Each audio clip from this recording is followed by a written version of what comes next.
Hello and welcome, Dota fans, to another episode of FletchDota. Today's episode 17, July 16th, 2014, and here we are with another full day of Dota news for you. I got asked today in the chat before the show. I try and talk to you guys a little bit before the show for the people who come here. I run about a 10-minute intro to give people time to come in and not miss the beginning of the show. But I got asked, do you make every episode equally long?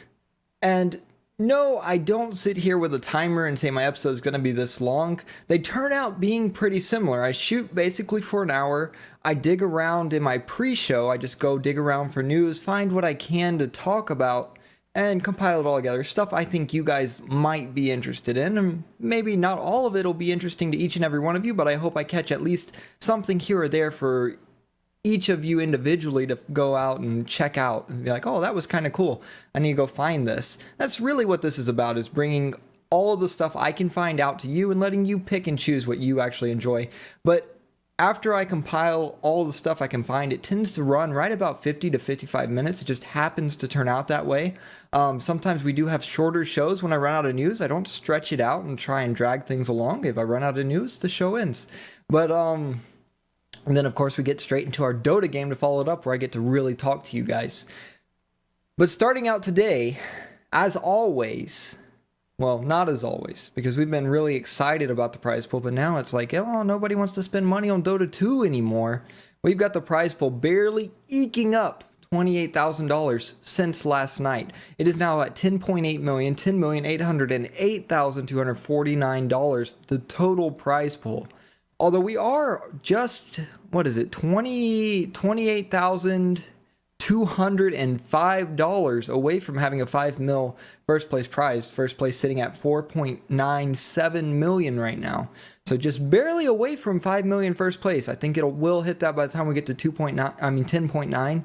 But still at 10.8, and I fully expected to be at 10.85 by today if everything had continued on at the current rate. That was what we needed to hit 11 million by the 18th, the beginning of the main event. So that when all the news people started reporting on the main event, they were like, oh, it's an $11 million tournament. It's $11 million. Everybody, $11 million. Now they're going to be like, it's a $10.8 million tournament. And I'm like, 10.8 is just not as big as 11. I wanted 11 million for that first day of reporting when it comes out, but it doesn't look like we're going to get that. And I don't think people are going to round up on us. I think they're going to be cruel. I think they're going to round it down. And that's just how things work out. So 10.8 million is the prize pool today. You guys have stopped giving money. Somebody needs to pull out 200,000 and chuck it at Valve. Just be like, international, make my compendium level 2,000. And they'll be like, okay, let's do it. Maybe that founder of IG, you know, the guy whose dad's the richest guy in China. That wouldn't be a bad donation amount. Just 200,000 straight into the prize pool. IG has pretty good shot of winning it. You might be donating straight to your team. You never know. But I don't think that's going to happen. Along with the prize pool going up, though, today, Dota 2 on their Twitter account, and this is going to annoy me, but y'all are just going to have to deal with it. When I press 2 on my numpad, which is my hotkey for switching scenes, it's going to try and block Dota 2 on Twitter. And you'll see what I mean in just a moment. There it is. Block Dota 2? No, I don't know why the 2 on the numpad is the block key for Twitter. I would never use my numpad to hotkey through Twitter. Does anybody use hotkeys in Twitter? Tell me there's somebody out there that hotkeys Twitter. But Solo actually got his Divine Rapier for the Solo Mid Championship. He actually won the Solo Mid Championship, so even though Alliance is out of the tournament, he's still a tournament champion, even if the rest of his team isn't, and he's got his nice little Divine Rapier to take back to, I guess, Sweden? Is he from Sweden? I think he's from Sweden. He's at least putting that blog up on Swedish Channel 6. But there's Aki, I'm sorry, not Aki. I got Aki on my brain because Aki actually wrote a blog today, but we'll get to that later. But S4 standing with his solo championship. And pretty nice trophy there. I wonder if I hope that's solid metal. That's solid metal. That's actually a really nice trophy for him to be holding out. Of course, you can find that on Dota 2's official Twitter at Dota 2. Go check that out. Along with that, Dota 2 Instagram has a few more pictures that they posted, about 4 more pictures they've posted over the past couple of days. And I noticed one that got me really excited, is the only reason I'm bringing this up, but I'll go ahead and show you their entire Instagram page over here. Of course, we've got this picture right here. The intro is being filmed for the main event. This is pretty cool that we're going to have actual individual player intros like any official team sport. This is just Landon standing and playing with a camera. But this one right here is the one that got me excited when I saw this one. Mushi in the interview room. They are going to do official TI interviews of the players, it looks like. If they have an interview set up and they're going to get every single player in here, I think that would be extremely awesome. I've talked about how big an opportunity this is for us to get in-depth information from these people, and I'm glad that Cyborg Matt, Hotbid, Zoe, and there was one other. Oh, Navi, the actual organization Navi. I don't know their specific interviewer, but the Navi organization's put out some good videos. And they're not missing the opportunity of having everybody in one place at one time from all around the world. And it looks like Valve's not going to miss that opportunity either. It looks like they're setting up an interview room. I don't know who they're going to have here in the interview room. I wouldn't mind Hotbid, but I feel like we've seen a lot of Hotbid, and it might be nice, not because Hotbid's bad or we're tired of Hotbid, but just to throw another person's perspective in there. Like, let Hotbid keep doing what Hotbid's doing, and then get a new person so we have an entirely new perspective to compete with Cyborg, Matt, Zoe, and Hotbid. But that's just my personal opinion. What they're actually going to do, I'm not entirely sure, but they do have an interview room set up. You can find that on Dota 2's Instagram, Dota2TI, which is, of course, all revamped here for the International 2014. Along with that, Dota 2, also, I'll flip back over here, they're setting up the secret shop. Now that's pretty cool because, of course, we've got the secret shop manual, and I don't think I actually went through that with you guys, but I did want to mouse through that with you really quick. So, of course, we've got the map of the key arena over here. If for those of you who are going and might get lost, there's a big door right here, and you watch Dota 2, or you can come over here and shop. So, I mean, it's real complicated. It's really, really complicated. The main entrance is like this huge circle right here. I mean, if you miss it, let's be honest, maybe Dota 2 is not the game for you. They will be doing trading cards, gifts. I think they were actually unpacking the gift bags today. But the Trove casts are actually what's really cool. I don't know if you guys have seen the new Earthshaker fissure. This thing looks really awesome in game. I want to get this fissure. I'm not sure how I'm going to manage that though.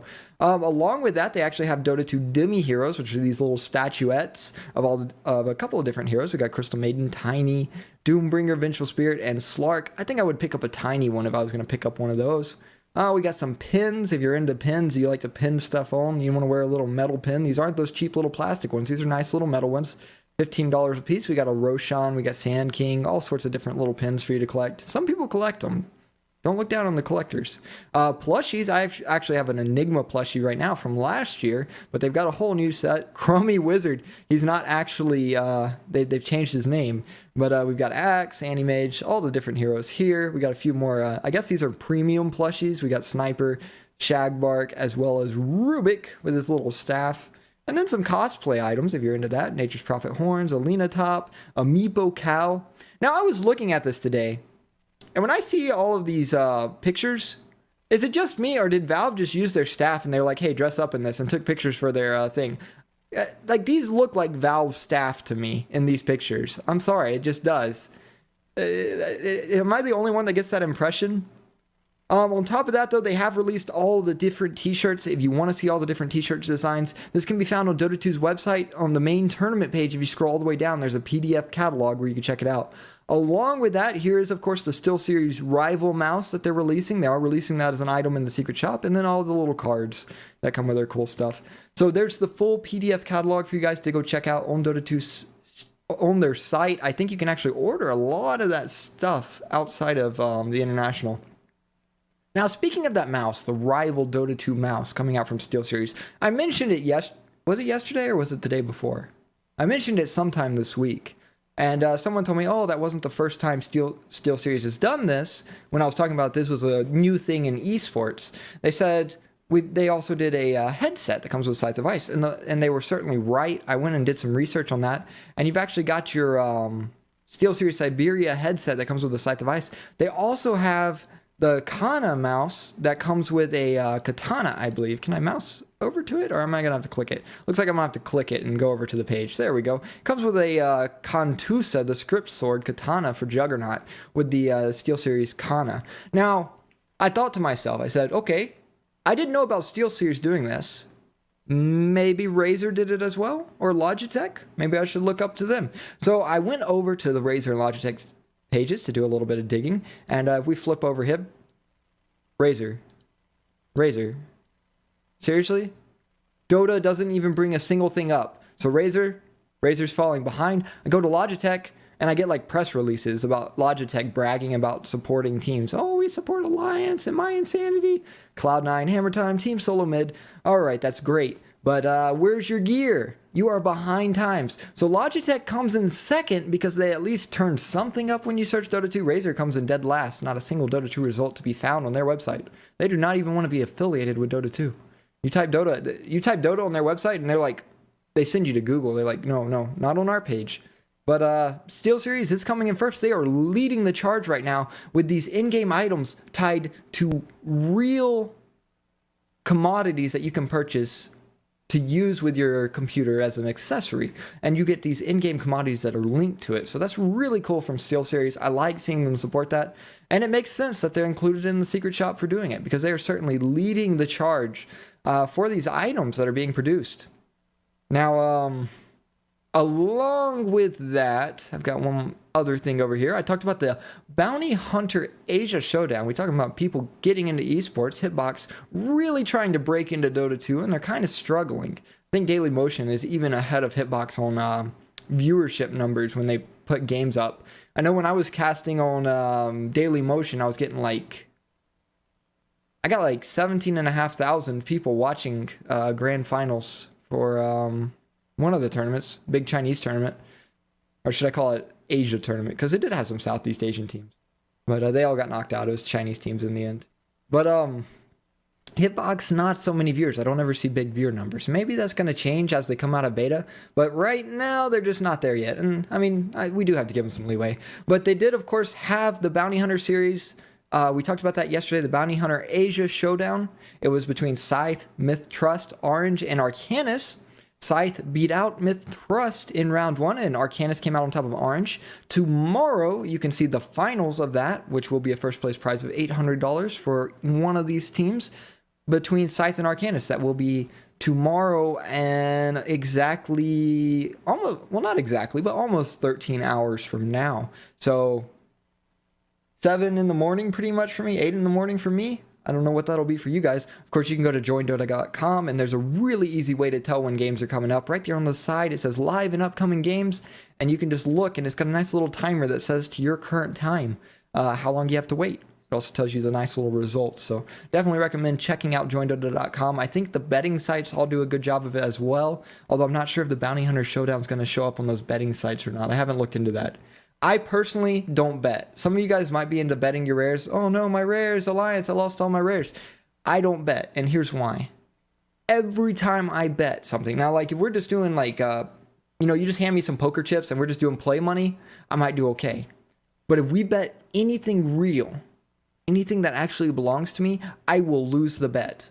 The only kind of luck, how's the saying go? If it weren't for bad luck, I'd have no luck at all. So I should be thankful for my bad luck, but that's all I've got. I don't have any of the good luck when it comes to betting, so I just don't do it. I never had a gambling addiction because I've never won at gambling. So easy for me. I don't have to call the little hotlines there listed on all the casino billboards.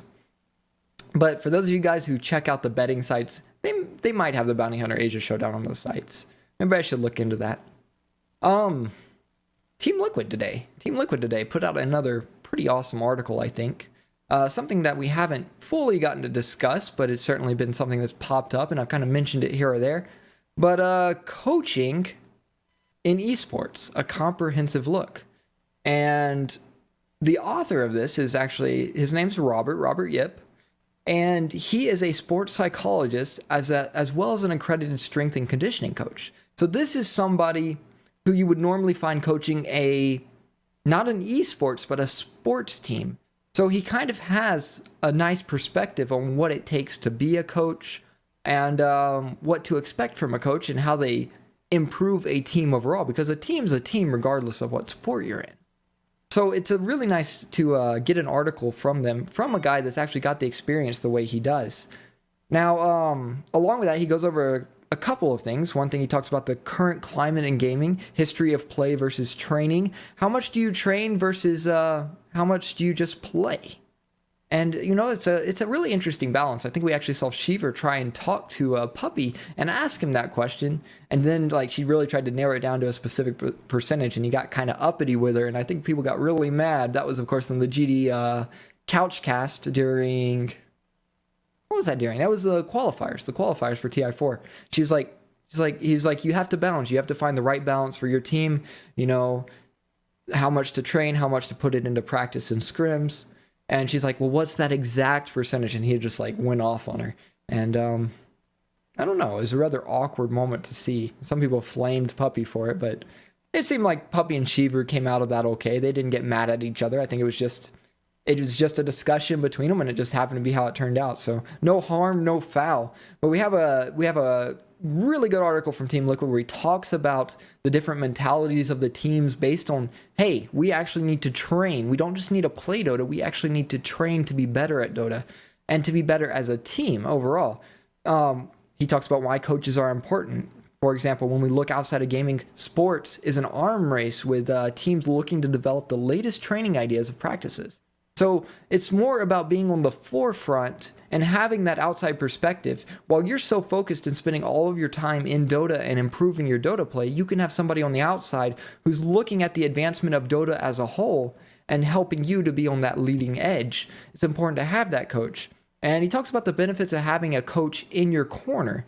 That what you have as when you win a game, when you lose a game, how he gives you direction and how he helps keep your team focused on what they need to be doing. So really important to kind of get an overview. If you want to figure out exactly what does a coach mean, because I mean a lot of people don't really think about it. They're like, oh, this team has a coach, and you just think, oh, they tell them what to do in scrims or something. But there's a lot more to it than that. What a coach actually brings to a team. They're actually an integral part of a lot of these teams.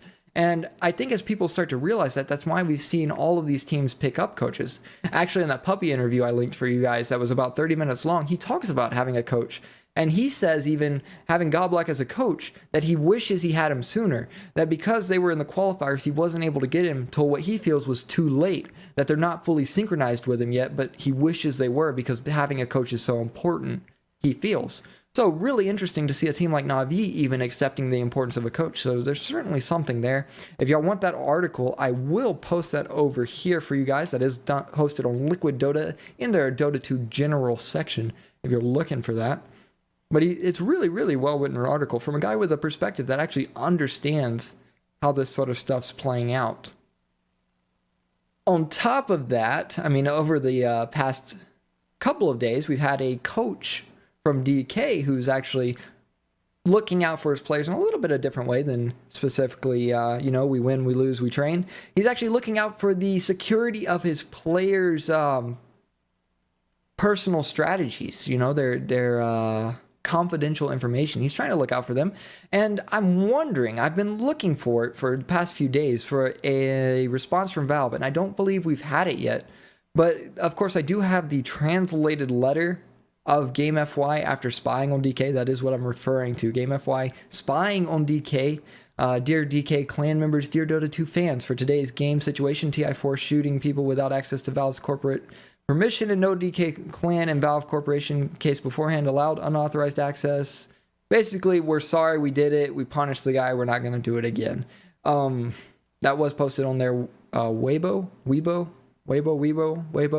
Chinese Twitter is what I'll call it. And what I've been calling it. But basically, they are sorry. And I'm wondering if Valve's going to punish the organization or the individual at this point. This is a $10 million plus tournament. This isn't a small event. And legal issues tend to arise when you get that much money in an event, because now DK's integrity as a team has been compromised. And that's something Valve values, as we've seen with their response to Fnatic when it came to Era. They value the integrity of the player.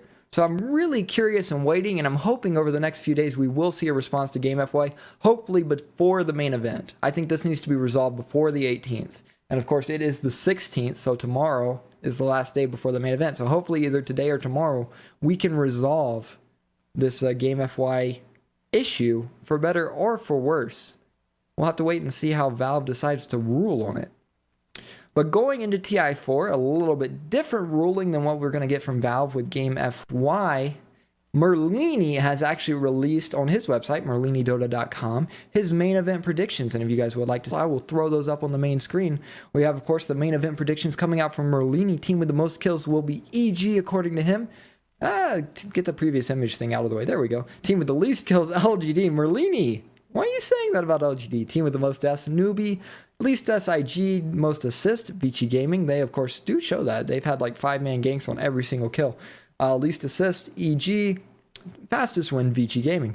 Across all the main event, DK with the most number of heroes played, LGD with the least number, most Roshan kills by DK, most courier kills, Vici Gaming, most rapier purchases, IG. Now I think I got a little arrow here to go over to his next predictions. Player with the highest GPM, Burning, most kills are TZ, most deaths, Peter.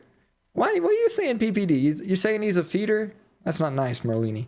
But Vici Gaming RTK, most assists, most last hits, Burning. That's a solid prediction, I think. Most denies, Burning. 2 very solid predictions. That guy performs.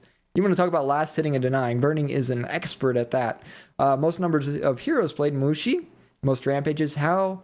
FY with most first bloods, Ferrari 430, beyond godlike streaks, most Aegis pickups by Siler. Now, I think it's interesting that he chose most Aegis pickups to be Vici Gaming, but he didn't say most Roshans for them.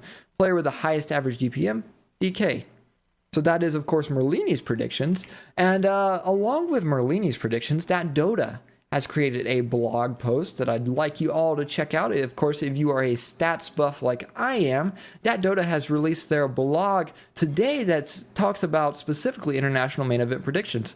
So if you want to go into this being informed, you don't know where to turn on your predictions, check out DatDota.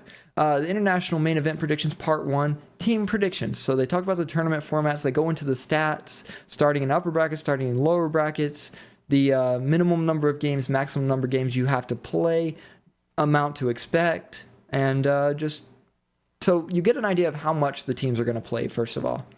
Then you talk about the better team, how long games happen to run. So they talk about the average game length for teams like DK, EG. They're all about 45 minutes. You got 47 minutes on DK, 43 minutes on EG, 43 minutes IG, 42 minutes Cloud9, 39 minutes on Navi, 37 minutes for LGD, Newbie at 35, and Vici Gaming running at 31 minutes.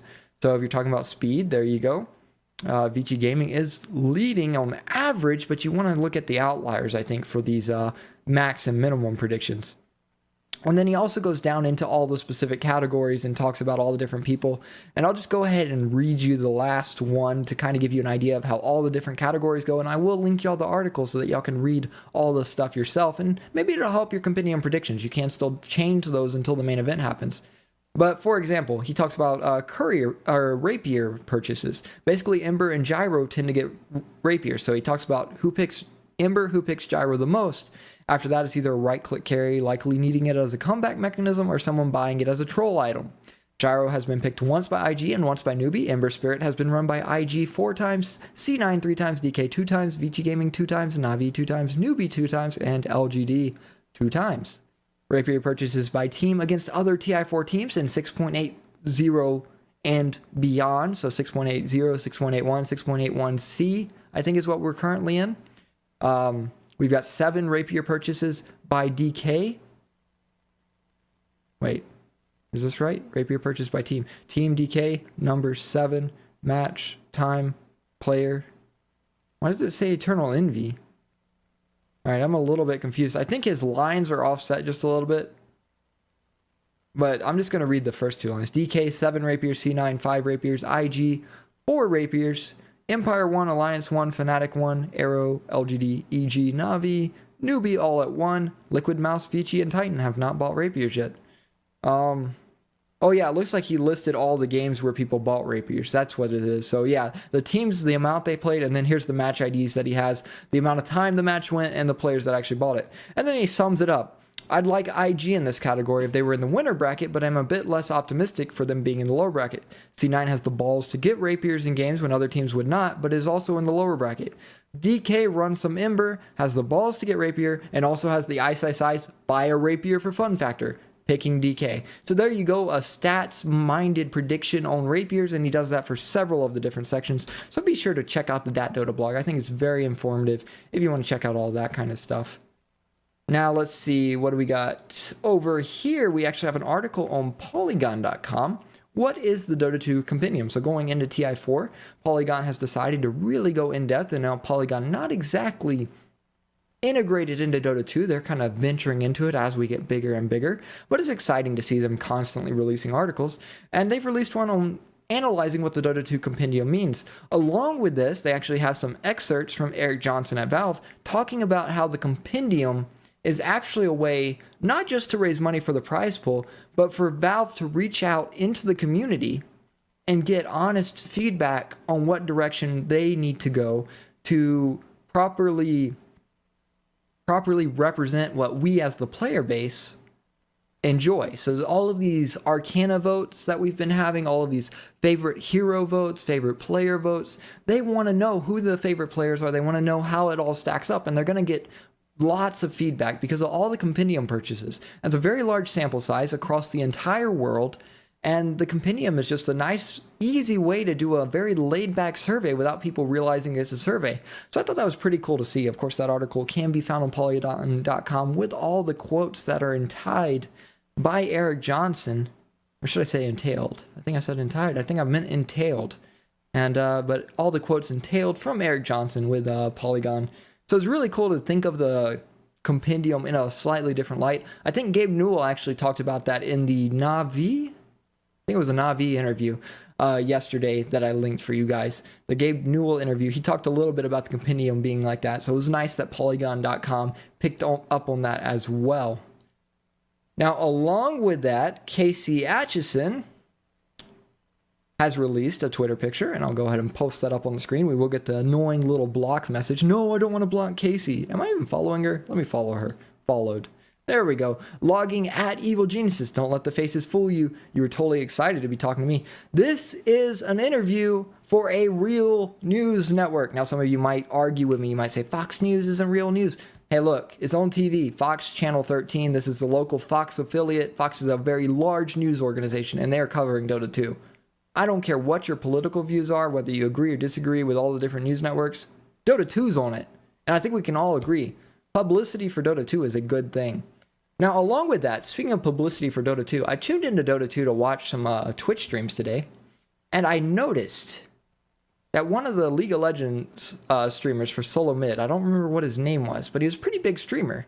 I know this. You might say, how do you know he's a big streamer? Because he had 5,500 League of Legends watchers or viewers watching him play Dota 2. League of Legends was down today. Their account servers were down. He could not log in. What did he choose to play? He chose to play Dota 2. He was giving he was talking through the entire team or entire game, explaining to them what he was doing, why he was doing it, how Dota 2 was different. Now, whether intentional or not, he just gave a large dose of Dota 2 to a very large League of Legends audience, almost 6,000 people watching him the entire time. I watched him for a good bit, and it was pretty entertaining, even though it was like abysmal pubs. I mean, we're talking about carries that had 90 last hits at like 45 minutes, barely 2 a minute. And that was like both teams, because when you first start out in Dota 2, where are you? You're not at the top, you're at the bottom. And so he was just starting out, he was at the bottom. It's understandable.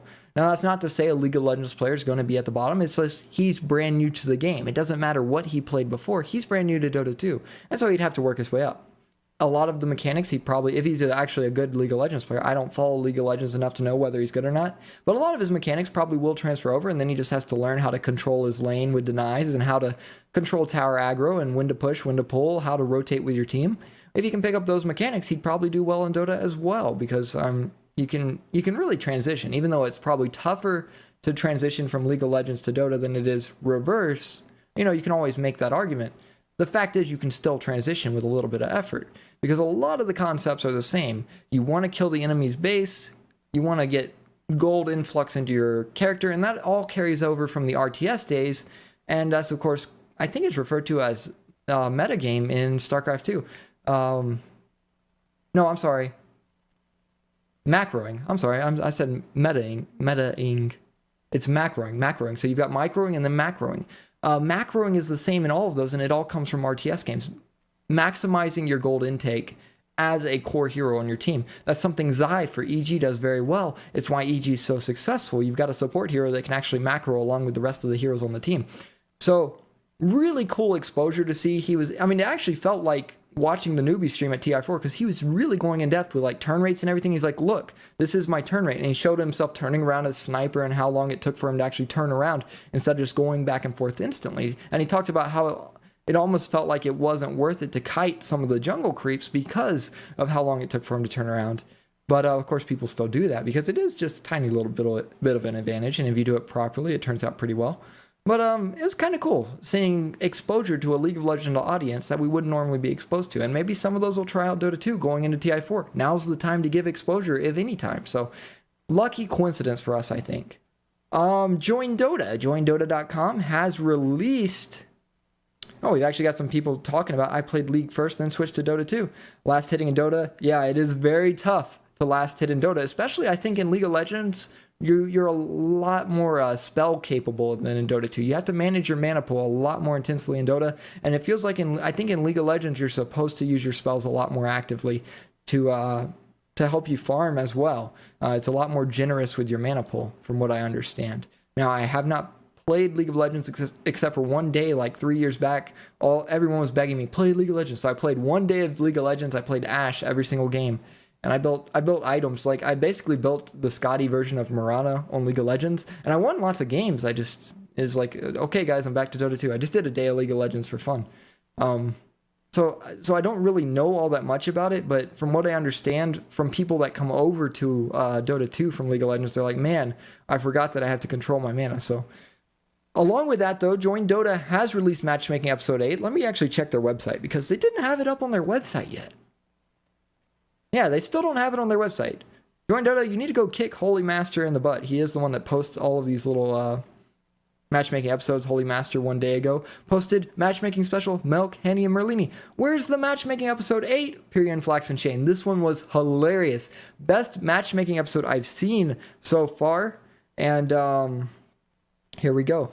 There's the YouTube video for you guys, matchmaking episode. Of course, it always runs right about 3 minutes. This one being 3 minutes and 18 seconds. It is between Pyrian, Flax, and Shane, and they are absolutely hilarious together. This is why they are personalities in Dota 2 right now, and really cool one to see. I don't want to spoil any of this one to you because it was so good, but definitely watch it. Definitely watch the matchmaking episodes. They've all been really great, except for the Admiral Bulldog one. That one was a little bit awkward more than funny. But at the same time, it's like, come on, Admiral Bulldog. Did you really just say that? I'm going to spoil this one. Did you really just say, if you're going to take a girl to a date, you're taking her to McDonald's? That's really where you're taking someone on a date. That's like where you go after a date. You've been at the park and you just need to catch something really fast on your way home. Okay, let's stop by McDonald's. That's not the whole date. What are you going to do? Go to the play place? It's like, what is there? You sit at a table that's like maybe 2 foot by 2 foot wide. And you've got these little spinny, hard plastic chairs, screaming kids, and that's where you want to go on a date? Come on, dude. You know how to... You can do better than that. You got your Midas, you got your TI3 prize pool. You can take her somewhere nice. But, yeah, that's Admiral Bulldog matchmaking. But Pyrian, Flax, and Shane, much better matchmaking. They are the first person I have seen lose points in matchmaking. I'm sorry, I didn't mean to spoil anything, but yeah, I spoiled some of it. They're the first persons I have seen to lose points. Like everybody else answers wrong and they don't get points. Pyrian, Flax, and Shane lost points. Come on. It was pretty hilarious to watch. So definitely worth your watch if you got a couple minutes to spare.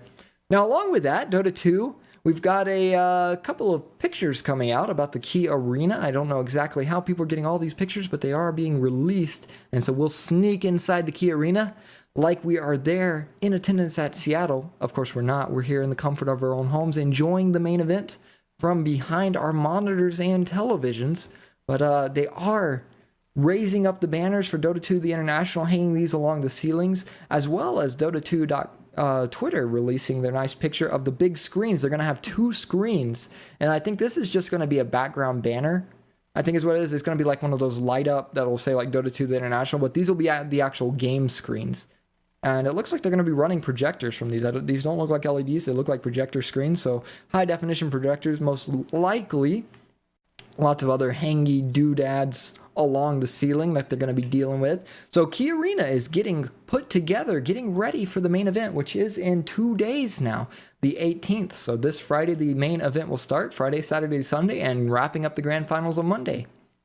Along with that, I just saw something really cool today, and he's been doing it for a little while, I think. But Icy, he's not going to be casting the main event, but Icy has gone through a little bit of effort to put up a nice website.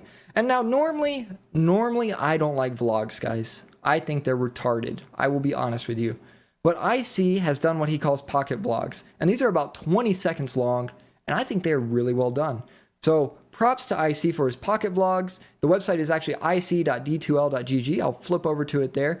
He's just got some quick little 20-second things, like right here, Valve's bathroom music. He's in Valve, and he actually videos the bathroom music. He says, "Don't worry, nobody else was in there." But they've got some of the coolest bathroom music you will ever hear. So check all that. Casting day 4, live recording, chess-themed hat simulator, all these cool little videos that he uploaded that are about 20 seconds long. So nice, quick, easy watches that give you glimpses of the behind-the-scenes action. And I'll post you guys the link, ic.d2l.gg, right over here. There you go. Definitely check those out. Whether you like IC or not, I think that was a really cool idea on his part. It's something that hasn't been done. I always enjoy original content. Now, speaking of original content, Dota.2p.com, the purveyors of original content in Dota 2, as of recently, I don't know how long this site's been around, but I love this site. They seem to release a new thing every day. Has released Where Has DK's Mirana Gone? They talk about TI4. Mirana was by far the most picked hero of the patch across pretty much the entire professional Dota scene, picked in a whopping 43% of all matches recording on Dota in June, 199 out of 441 matches. To the surprise of most compendium users, the hero has been a little sidelined at TI4, dropping down to the 5th most picked hero in this particular tournament. DK's Mirana in particular has shown an extraordinary decline in popularity during TI4, which is to say DK were the team picking the hero the most before the tournament and have picked it the least during the tournament. DK picked Mirana 27 times in 53 drafts during June and have since picked the hero 0 times in 17 drafts during TI4.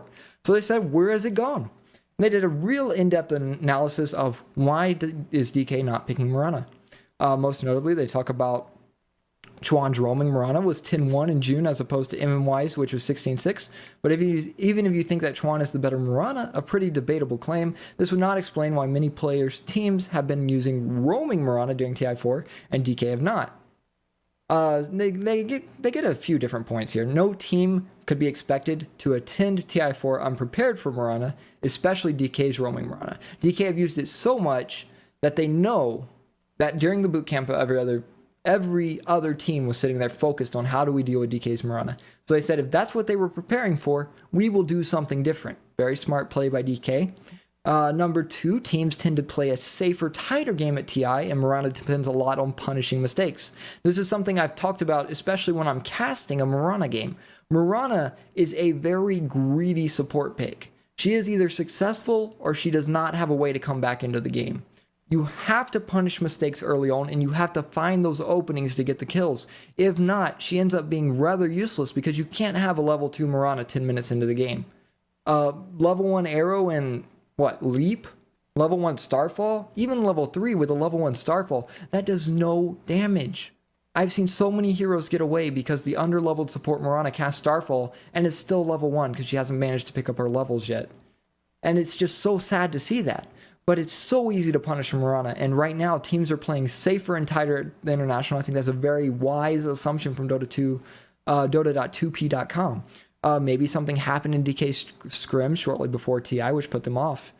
We know, for example, that Liquid beat DK 8-2 in scrims just before TI. Maybe a lot of these involved Mirana, so maybe DK's like, hey, people are addressing it too well, and we need to rotate around and figure something out.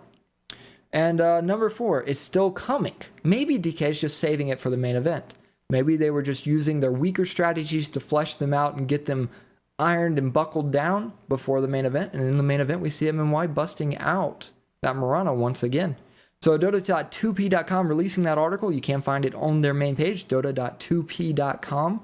Or, of course, I can always throw you guys the article link right there for you all to enjoy.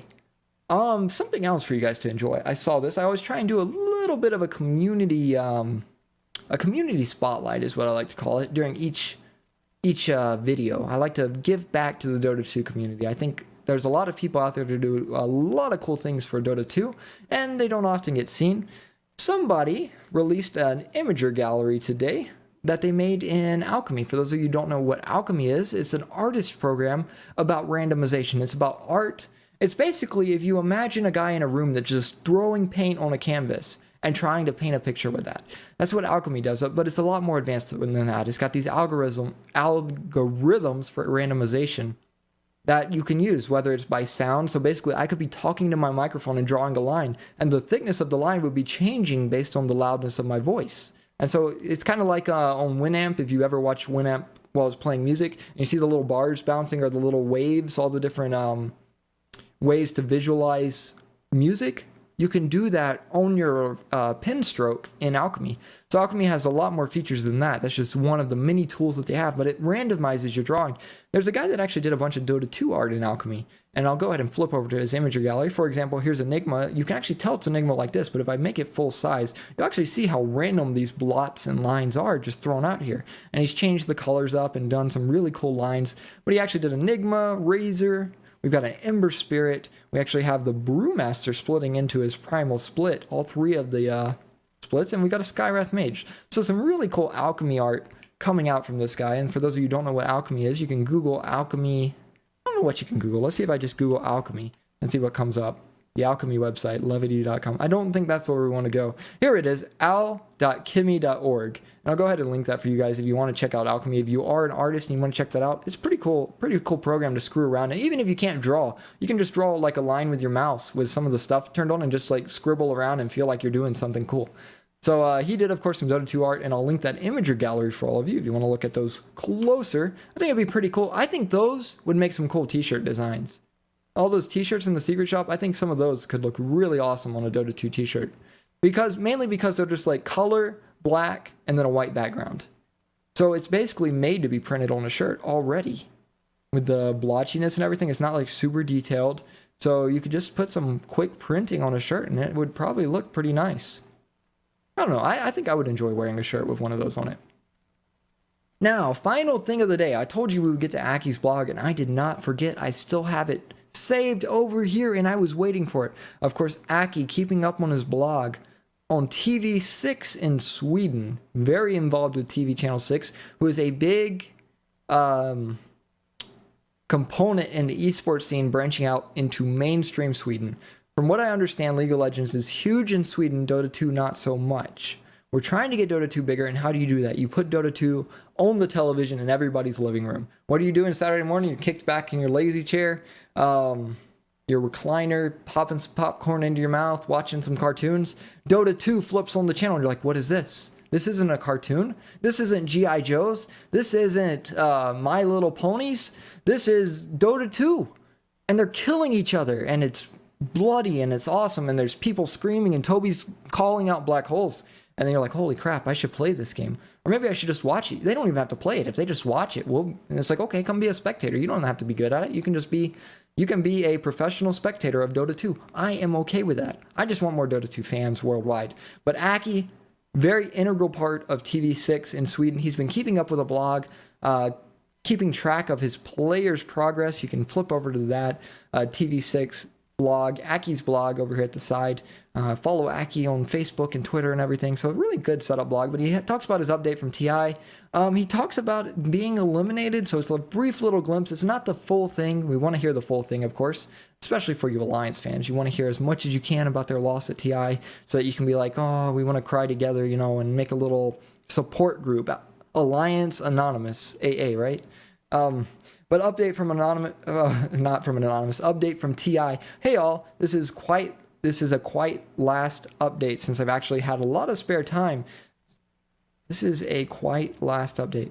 I think it means it's been a while since his last update, since he has a lot of spare time the past days, but I've tried to mostly think about other stuff than that we actually are out of this TI already. But I must say, though, that I've taken it fairly well. I really hoped we would get into the top 8, but if you look at our recent results the past months, I'm not surprised that we didn't. With that said, I do feel like we could have and should have gotten top 8, but small mistakes and things make the difference. So since we got eliminated, we've basically been chilling here, been at the pool a bit, just walking around and socializing or playing pubs at the practice computers that are here. Been at a sushi place very close that's called Blue Sushi or something that I think is very nice. It's kind of like a tradition to go there since I've been here every time since TI2 now. Tomorrow it's time for us to switch hotels to one that's closer to the arena. We're going to go on a tour of Valve's office as well, so I guess we'll see if something changed from last year. And he's got, of course, a couple of pictures down at the bottom. Signing 500 Alliance items at the secret shop. The games at the different arcades they've been to. Eating at the sushi place. And then I got to show you Draskell's shirt. He took a picture of Draskell's shirt. Can I get this picture big? Yeah, Draskell's got this Game Boy shirt that he's got on. It's like a little Link Game Boy. That is an awesome shirt. Fogged, of course, sporting the classic white t-shirt from... well, I could say it's from Walmart, but really you get it anywhere. I have those t-shirts and I just got them from Walmart. It's like a pack of 100, you know. Actually, it's more like a pack of 5 for $5, but just your generic white. But Draskell had a pretty cool shirt on, so props to Draskell for his awesome shirt. As for that, though, guys, that will be wrapping up FletchDota episode 17, July 16th, 2014. As always, we are live every single weeknight, 7 p.m. Central Standard Time, so I would love for you to stop back by tomorrow, same time, weeknights, of course, for you non-native English speakers who are confused. What does a weeknight mean? Is it a night during the week? No, it's Monday through Friday that's referred to as a weeknight, so Monday through Friday, 7 p.m. Central Standard Time. I do go live with episodes of FletchDota. I try and run about an hour, as I mentioned earlier in the show. I just run through the news for you guys as much as I can find and bring to you, so if you see something you're interested in, maybe look it up. As always, if you want to get back to me, follow me on Twitter, twitter.com/FletchDota, at FletchDota to tweet at me. I love to hear from you guys. I even got a notification during the stream that I can even read to you guys. So you know I read my notifications from Combs. I don't want to read his real name. I want to read his Twitter handle, CombsM2. Hi, just checking out your Twitch. You're pretty good. Want to get a partnership? Search for streampromo.com on Google to buy views. I don't think I'll be buying views, Combs, but thank you for the offer. And I don't know if I should have read that whole thing. I probably should have filtered that last bit. But I do read the notifications. If you want to give me some feedback, tweet at me. That's the best way to get in touch with me. I check those out all the time. If you ever see something you think should be on the show, send me a link and I'll check it out. And if I think it's some pretty cool news that everyone wants to hear, I'll throw it on the show. And you're like, hey, my stuff was featured on the show. So it might turn out pretty cool for you. You can also follow me on Twitch, twitch.tv/MasterFletch. Send me a message through Twitch. I read those as well. Or questions, comments, concerns, email me, masterfletch@gmail.com. I'd love to hear from all of you. And of course, the best way to get in touch with me is to stick around after the show. For after the news segment, I run the viewer segment of the show, which is, of course, me playing a Dota pub with anybody who wants to join me. Just join the FletchDota channel in Dota 2. There is a FletchDota chat channel that you join and just say, hey, I want to play with you, and I'll invite you all to the game. But I spend an entire Dota game just talking to the chat, so you get some direct feedback from me. If you want to interact with me, say I suck, say I'm awesome, whatever you want to say, I can actually respond to you. I can't really respond that well during the show. I try and glance at the chat here or there, but I can't sit there and read it when I'm trying to read articles and stuff to you, so try and understand. But as for that will conclude the news segment of our show tonight. We will be getting into the viewer segment shortly. But thank you all for watching FletchDota episode 17, July 16th, 2014. And I hope to see you all tomorrow, 7 p.m. Central Standard Time.